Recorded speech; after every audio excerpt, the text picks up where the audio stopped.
Hello दोस्तों। तो मेरा नाम जतिन है और आज हम अपना जो केस 2337 का था, जो चार्जिंग इशू था, उसको कंटिन्यू कर रहे हैं अब आगे, जो कि बोर्ड पार्ट नंबर होने वाला 02016।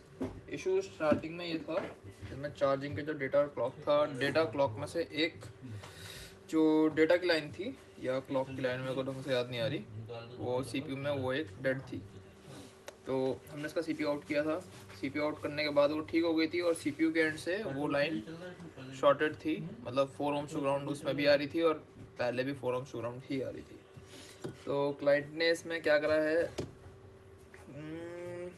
क्लाइंट ने बोला है कि आप इसमें सीपीयू ही रिप्लेस कर दीजिए। और एडिशनली उन्होंने एक और लॉजिक बोर्ड हमें प्रोवाइड कराया, जिसमें से मैंने जिसमें से मैंने जो सीपीयू है, सीपीयू मैंने रिवॉल्व कर रखा है। ये क्लाइंट कैंड से ही आया है वाला सीपीयू, ये ऑलरेडी मैंने रिवॉल्व कर रखा है बोर्ड पे से निकाल कर। उसके बाद ये ई प्रॉम, देन एडिशनल हमारी लॉजिक ई प्रॉम जिसमें इंक्रिप्शन होता है, और प्लस हमारा वाईफाई। तो हम ये सारी चीज़ें इस पे बोर्ड पे ट्रांसप्लांट करने वाले हैं।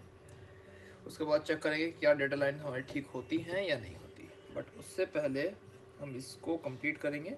यहाँ पर जो भी सामान था उसको वापस लगाएंगे एज इट इज़, ठीक है, सो दैट हमें इसके बाद हीट ना देनी पड़े। और ये जो पुरानी प्रॉम्स हैं, ये वाली, इनको हमें रिमूव करना होगा। प्लस वाईफाई को भी एक्सट्रैक्ट करना पड़ेगा। वाईफाई भी इसमें ज़रूरी नहीं है, क्लाइंट को डेटा का इतना ज़्यादा इम्पोर्टेंस नहीं है, इसी वजह से वो सीपीयू चेंज ही करवा रहे हैं।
तो दोनों ही प्रॉम्प्ट चेंज हो गई। हमने जो चीज़ रिमूव करी थी वो भी लगा दी। आई गेस मैंने नहीं करी थी वो रिमूव, पहले से ही रिमूव थी।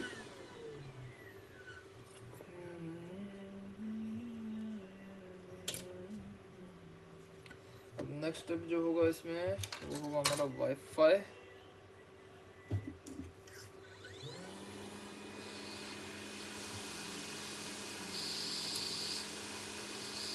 क्योंकि 2337 में हमारे वाईफाई एम सीरीज सीपीयू में सारे वाईफाई पेयर्ड होते हैं, इनमें हम वाईफाई मॉड्यूल को चेंज नहीं कर सकते as per now. In future अगर वाईफाई अनबाइंड होने लगे तो काफ़ी अच्छा होगा।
ओके, तो वाईफाई कार्ड मैं अभी इंस्टॉल नहीं करूँगा इसमें।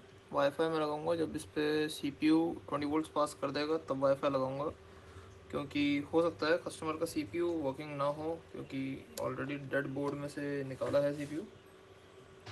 और EEPROM भी मेरे को पहले से ही रिमूव्ड लग रही थी, तो इसी वजह से यही रीज़न है बस कि अभी वाईफाई नहीं इंस्टॉल करूँगा मैं। जस्ट इन केस मेरे को इसमें अपना CPU लगाना पड़ा तो मेरे वाईफाई की दुगनी मेहनत बच जाएगी उस केस में। तो अभी के लिए हम सिर्फ इसमें CPU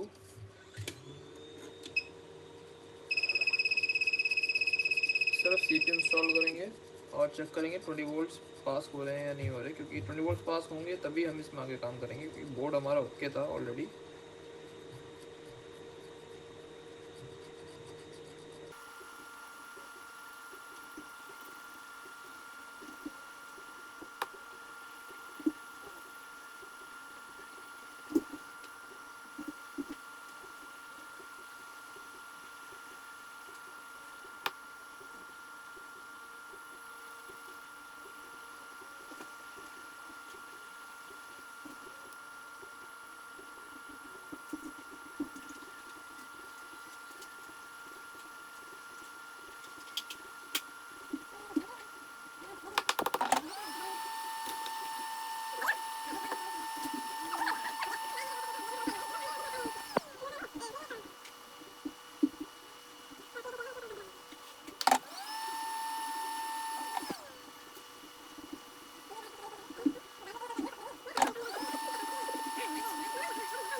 हाँ, तो CPU चेंज अब करते हैं आगे प्रोसीड। CPU लगाएंगे इस पे, ये वाला।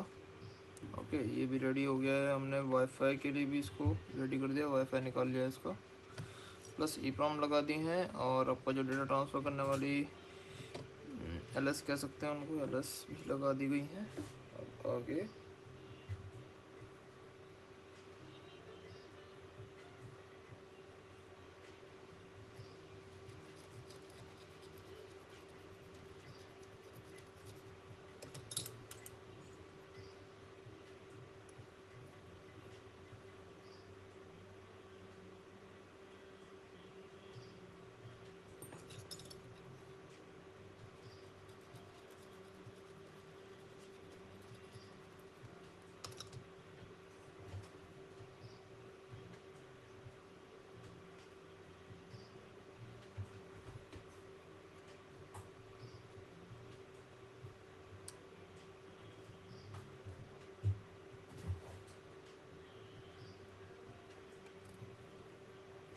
अगर ये EEPROM इसी बोर्ड की होंगी, इसी CPU की होंगी, तो 20 वोल्ट्स पे स्विच करेगा, बट SSD में डेटा ना होने के कारण ये वापस 20 वोल्ट अप डाउन ऐसा कुछ सीक्वेंस दिखाएगा।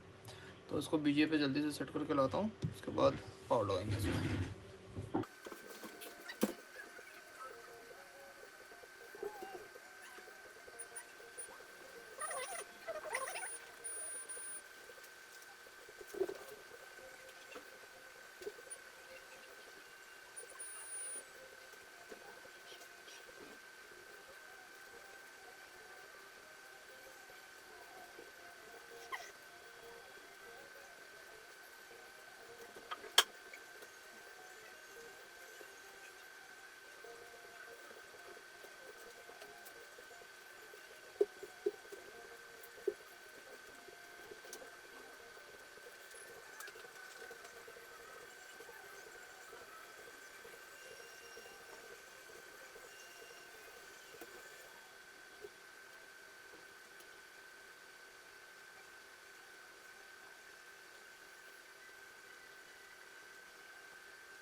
CPU प्लेस हो गया है। अब अगर बात करें तो कॉन्टैक्ट पिन्स बिल्कुल परफेक्ट बैठी हैं, कहीं भी किसी भी तरह की कोई ओवरलैपिंग नहीं है।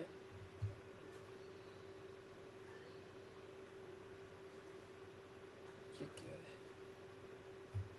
ये कहाँ से आ गया? CPU पे पहले से लगा हुआ था, कोई बात नहीं।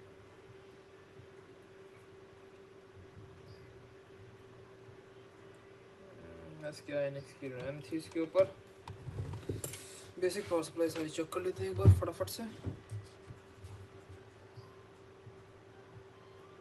86, 87, 261, 2.6, 2.9K,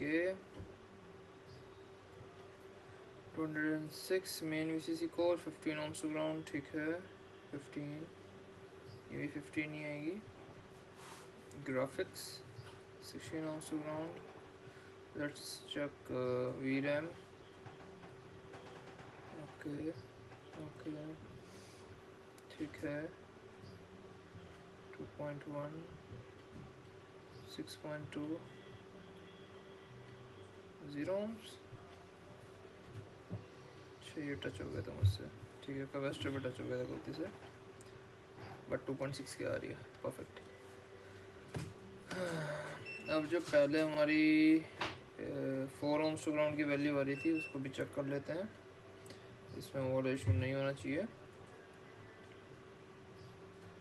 12.7 के 62, अब बिल्कुल ठीक आ रही है। आपको ये वाली वैल्यू पहले लो आ रही थी, 4 ohms टू ग्राउंड आ रही थी, ये वाला पॉइंट। और ये आता है हमारा, इस पॉइंट पे आता है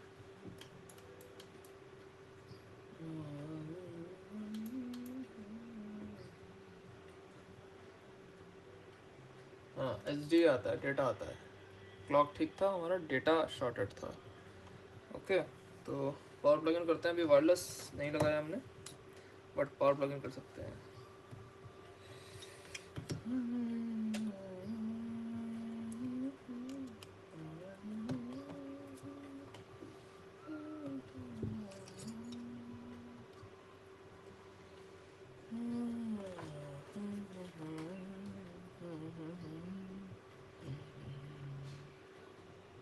ग्राउंड कनेक्ट कर देता हूँ, चेक करते हैं डेटा क्लॉक हमारी काम करेगी या नहीं करेगी।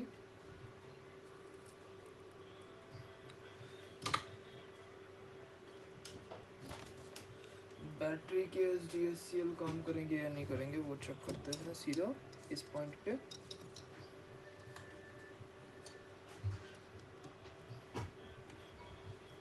प्लगिंग इन 3, 2, 1।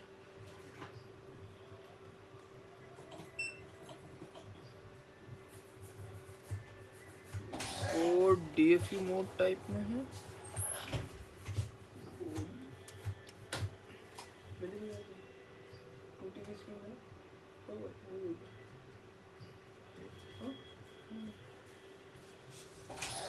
हाँ 5 वोल्ट एंड 100 मिली एम्प्स का करंट ड्रॉ आ रहा है, दैट इंडिकेट्स DFU। लेकिन वो DFU में क्यों आ रहा है? DFU में तो नहीं आना चाहिए। अगर ये EEPROM इसी की है तो DFU मोड में तो नहीं आना चाहिए था ये।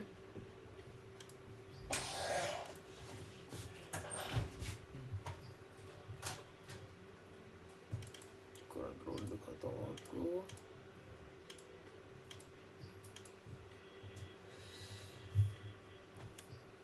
ऐसा कुछ करंट कंडक्शन आ रहा है हमारा 5 वोल्ट्स एंड 100 मिली एम्प। दोबारा डिस्कनेक्ट करता हूँ एक बार,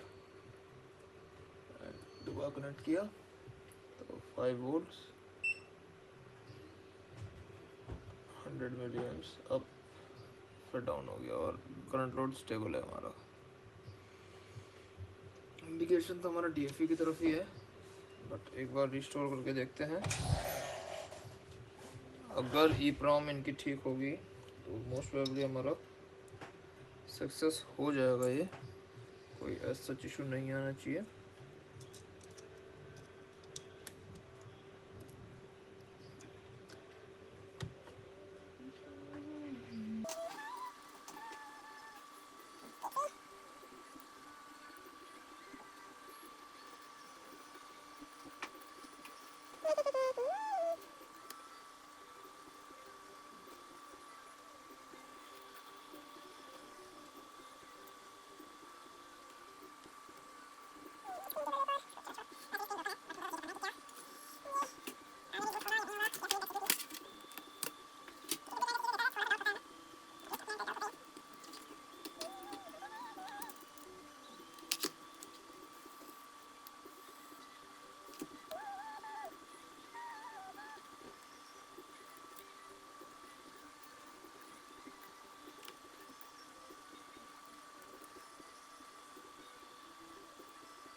okay, MacBook air M1 2020 detect तो हो गया है। ECID भी आ रही है हमारी। ड्रैग एंड ड्रॉप करते हैं, सिस्टम को रिस्टोर करते हैं फटाफट से।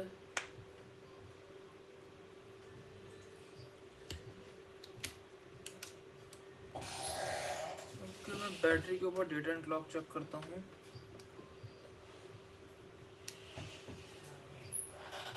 यहाँ पर हमारा डेटा एंड क्लॉक चलना चाहिए।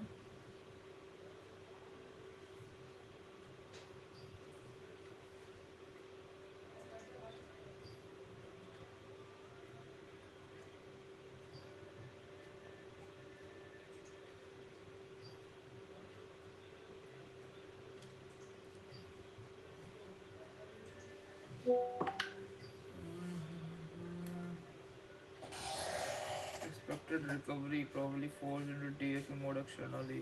4014 एरर आ रहा है। 4014 that means CPU हमारा, इसका मतलब है कि ये तो काम नहीं करेगा।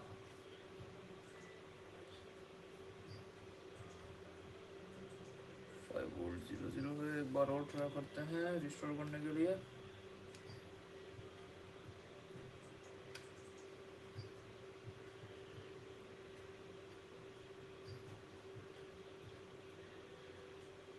Installing system.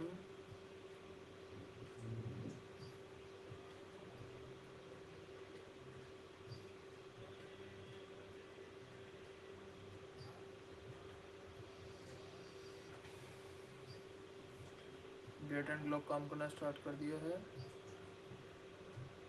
Okay, nice, we have made progress. Pad ticking नहीं है।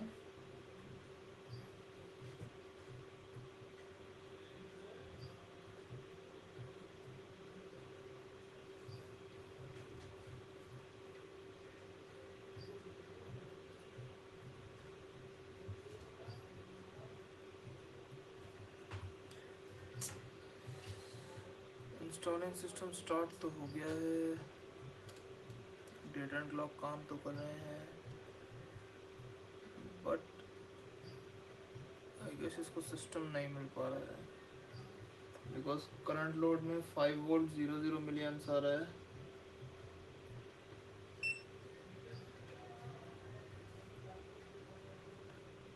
करंट लोड पे 20 वोल्ट स्विच नहीं हुए।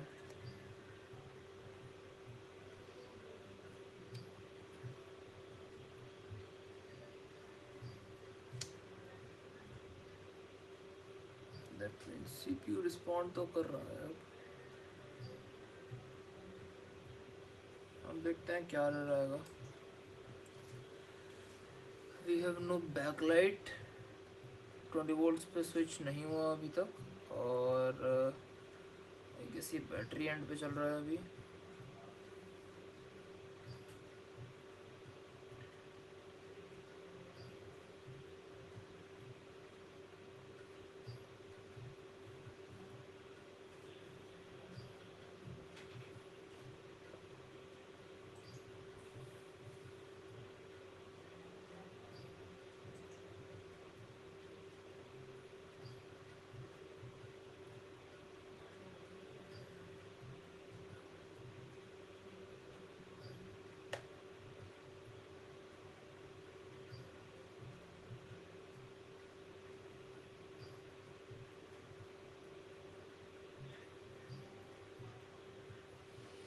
ओके, कैंसिल करता हूँ एक बार, मैं इसको दोबारा ट्राई करूँगा।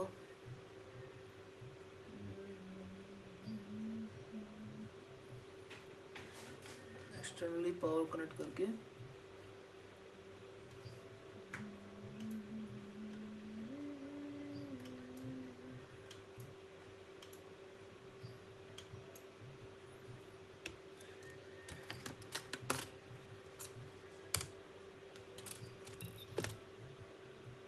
बैटरी करेंगे हम डिस्कनेक्ट। चेक करता हूँ बैटरी में वोल्टेज भी है या नहीं है।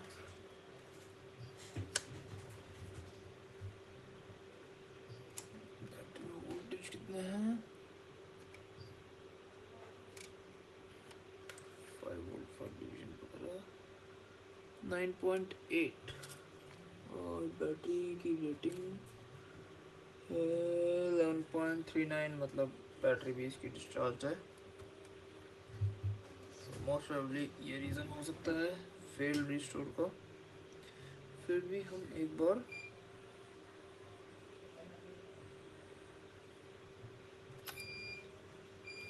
बोर्ड को एक्सटर्नली पावर देके तब रिस्टोर करेंगे।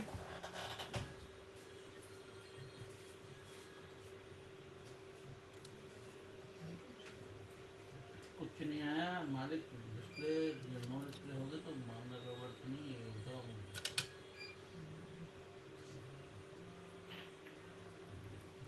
ये ऐसे ही है। ओके, ग्राउंड कनेक्ट कर दिया है।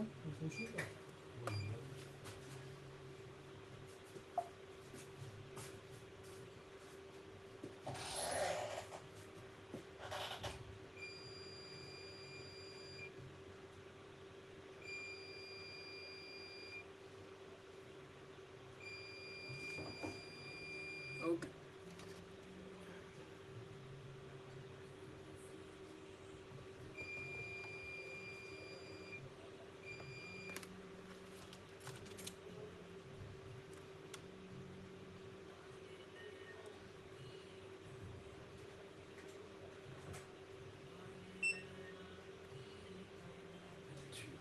एक बार दोबारा से ट्राई करते हैं, और इस बार हम पावर देंगे इसको एक्सटर्नली।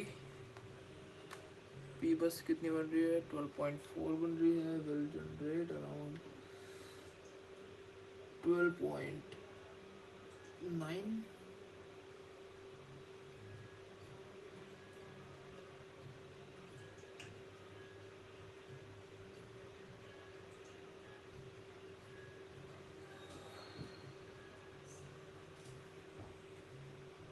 ओके, तो अभी हमारी पी बस पे ऑन होगा।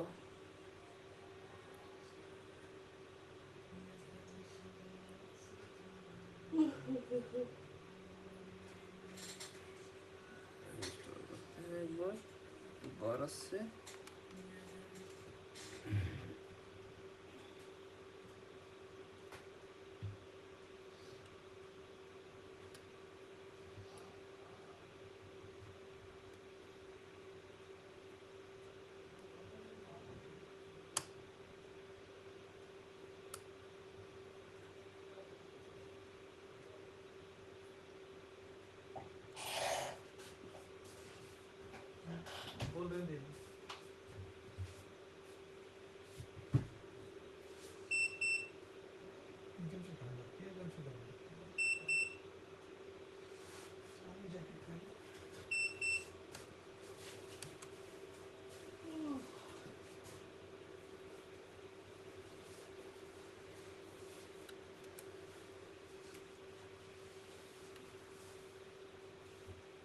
Okay, we have backlight.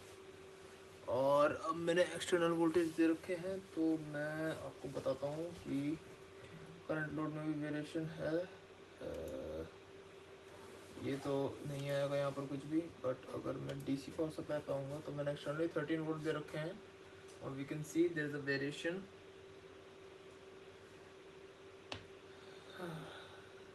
तो मेरे हिसाब से रिस्टोर हो रहा है।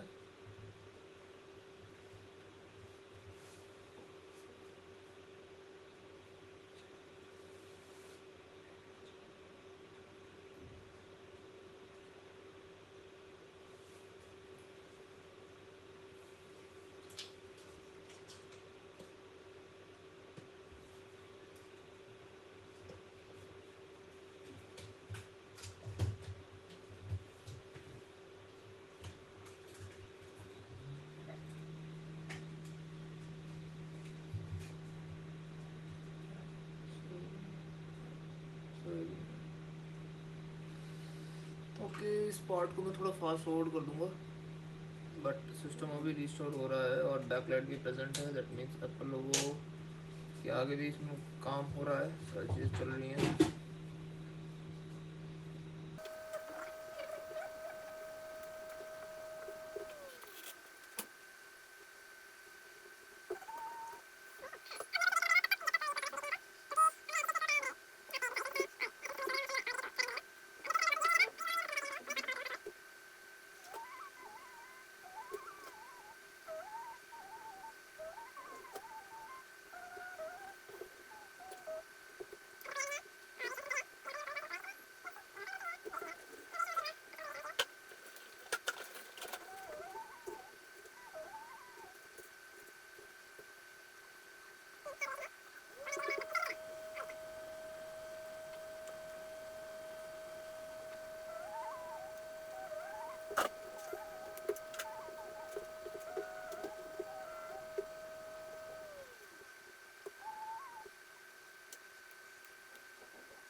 मेरे हिसाब से सिस्टम रिस्टोर हो गया है। चेक करते हैं एक बार।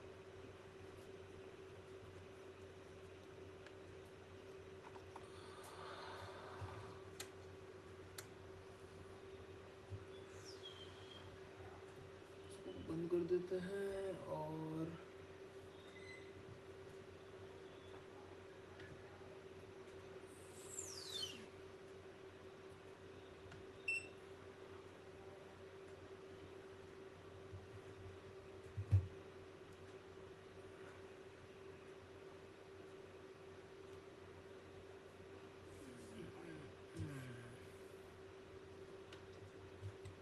पावर प्लग इन करते हैं। We have 20 volts boost.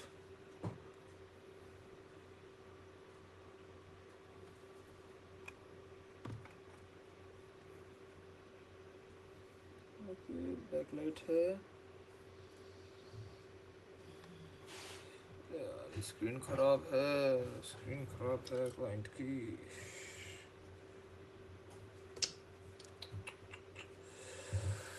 Okay, अभी के लिए तो उसमें स्क्रीन खराब है, बट इतना मैं आपको बता देता हूँ कि अब चार्जिंग इसमें हो रही है। उसको वेरीफाई कराने के लिए मैं आपको इसमें चार्जिंग का करंट दिखा देता हूँ। ओके, हम आपको 20 वोल्ट बूस्ट दिखा देते हैं। 20 वोल्ट्स पे टाइप सी पे। ओके, अब चार्जिंग हमारी इनेबल हो गई। दोबारा से करते हैं, टर्न ऑफ, दोबारा ऑन किया। 5 वोल्ट्स, 20 वोल्ट बूस्ट हुए। करंट कंजप्शन, ये चार्जिंग करंट है हमारा। दोबारा ऑफ, दोबारा ऑन होगा, दोबारा ऑन क्यों नहीं हुआ? What is this behaviour?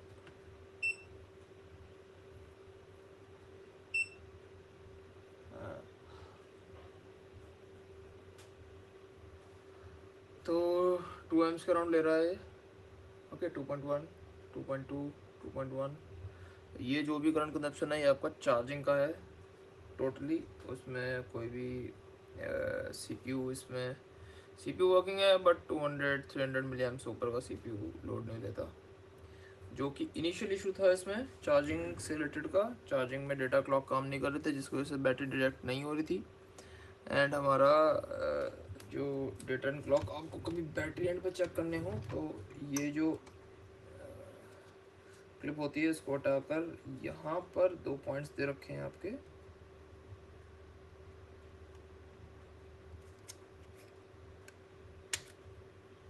बता देता हूँ आपको, ये जो 2 टेस्टिंग पॉइंट दे रखे हैं ये SDA और SCL होते हैं, ये और ये। ओके, इसको वोल्टेज डिवीजन में बढ़ा देता हूँ। 5 वोल्ट डिवीजन पे रखा है मैंने इसको। 1 वोल्ट डिवीजन पे आप देख सकते हैं डेटा एंड क्लॉक बिल्कुल अच्छे से काम कर रहे हैं। ओके, पूरा बोर्ड आउट करने की जरूरत नहीं है। तो डेटा एंड क्लॉक काम कर रहे हैं, इसकी वजह से बैटरी डिटेक्ट हो रही है और बोर्ड ISL 9240 उसको चार्जिंग इनेबल कर पा रही है।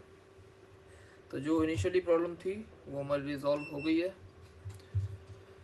हालांकि उसमें CPU हमें चेंज करना पड़ा, और क्लाइंट का जो CPU था मुझे लगा नहीं था कि ये चल जाएगा, बट चल गया।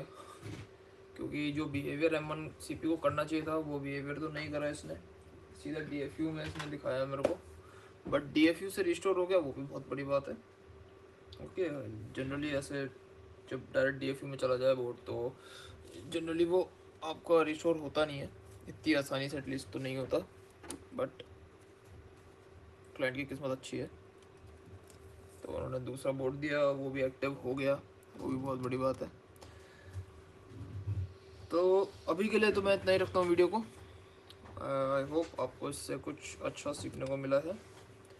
और आगे आप अगर कुछ भी आपको डाउट्स हों या फिर कोई भी क्वेश्चंस, क्वेरी वगैरह कुछ भी हो तो आप वीडियो के डिस्क्रिप्शन बॉक्स में मैंने चैनल का लिंक दे रखा है, टेलीग्राम चैनल का। आप उस टेलीग्राम चैनल को ज्वाइन कर सकते हैं। अगर मुझसे कुछ बात करनी है या फिर आपको ट्रेनिंग के रिगार्डिंग कुछ क्वेरी है तो आप मेरे को डायरेक्ट मैसेज कर सकते हैं। मेरा अपना नंबर स्क्रीन पे नीचे फ्लैश हो रहा है, लेकिन प्लीज़ टेक्स्ट मैसेज ही कीजिएगा, कॉल सभी के लिए नहीं है। ओके, तो आज के लिए इतना ही रखते हैं, मिलते हैं आपसे नेक्स्ट वीडियो में। Thank you. Same MacBook air जिसका भी CPU रिप्लेस किया हमने। ओके, स्क्रीन ब्रोकन है कस्टमर की, मैं किसी और स्क्रीन में नहीं लगा रहा, किसी और हाउसिंग में नहीं रख रहा इसको भी, बट एक्सटर्नली डिस्प्ले चेक कर रहे हैं। इसका कॉन्फ़िगरेशन देख सकते हैं, 512 GB वेरिएंट है, M1 एंड चार्जिंग चार्जिंग है 6% हो गई है, 2 hours 23 minutes until full charge. और मैं अगर इसका चार्जर को डिस्कनेक्ट भी कर दूं, जो कि मैंने अब चार्जर डिस्कनेक्ट कर दिया, अब बैटरी बैकअप भी आ रहा है, लो बैटरी सिंबल, और इट्स अ सक्सेस।